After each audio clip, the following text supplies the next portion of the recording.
કડી ખાતે આયોજિત એક અનોખા કાર્યક્રમમાં ખેતીવાડી ઉત્પન્ન બજાર સમિતિ તરફથી ખેડૂતો માટે ₹51 લાખની સબસિડી યોજના અને ₹1.75 લાખની ઇનામી યોજનાનો શુભારંભ કરવામાં આવ્યો હતો। આ યોજનાઓનો શુભારંભ વડાપ્રધાન નરેન્દ્ર મોદીના આત્મનિર્ભર ભારત અને વોકલ ફોર લોકલ અભિયાનને અનુસરીને કરવામાં આવ્યો છે। આ કાર્યક્રમ દરમિયાન કડી તાલુકામાં 50થી વધુ વખત રક્તદાન કરનાર રક્તદાતાઓને સન્માન નિધિ આપવામાં આવી હતી તેમજ આ વર્ષે તબીબી કોલેજમાં પ્રવેશ મેળવનારા વિદ્યાર્થીઓનું પણ સન્માન કરવામાં આવ્યું હતું। આ યોજના અંતર્ગત કડી માર્કેટયાર્ડ દ્વારા ખેડૂતો તથા ઘર વપરાશ માટે ઉપયોગી 22 વસ્તુઓ પર માર્કેટયાર્ડની પડતર કિંમતમાં 50% સબસિડી આપવામાં આવશે।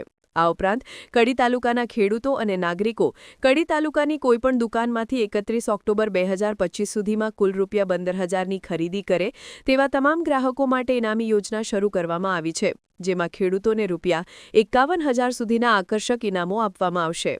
આ અનોખી યોજના સમગ્ર ગુજરાતમાં પ્રથમ વખત કોઈ કૃષિ ઉત્પાદન બજાર સમિતિ દ્વારા શરૂ કરવામાં આવી છે। આ કાર્યક્રમનું સુંદર આયોજન કડી માર્કેટયાર્ડના અધ્યક્ષ ગોવિંદભાઈ પટેલ, ઉપાધ્યક્ષ હિમાંશુભાઈ ખમાર, તમામ સંચાલકો અને કર્મચારીઓ દ્વારા કરવામાં આવ્યું હતું। કેન્દ્ર સરકાર દ્વારા માલ અને સેવા કરમાં મોટા પ્રમાણમાં ઘટાડો કરી દેશના નાગરિકોને મોટી રાહત આપવામાં આવી છે, તેના સ્વાગત અને સ્વદેશી વસ્તુઓની ખરીદીને પ્રોત્સાહન આપવા આ યોજનાઓ શરૂ કરવામાં આવી છે। આ પહેલ દ્વારા કડી તાલુકાના ખેડૂતો અને નાગરિકોને સ્થાનિક ઉત્પાદનો ખરીદવા માટે પ્રોત્સાહિત કરવામાં આવશે। અમારા કડી માર્કેટ કમિટી તરફથી 51 લાખ રૂપિયાની સબસિડી યોજના જાહેર કરવામાં આવી છે।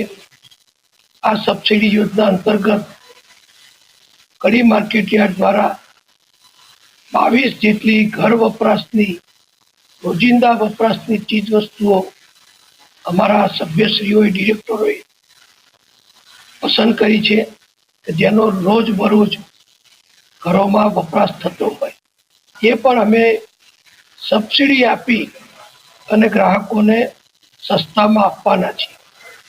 અમે નિર્ણય કર્યો છે કે દરેક સાધન ઉપર 50% સબસિડી ખેડૂતોને આપવી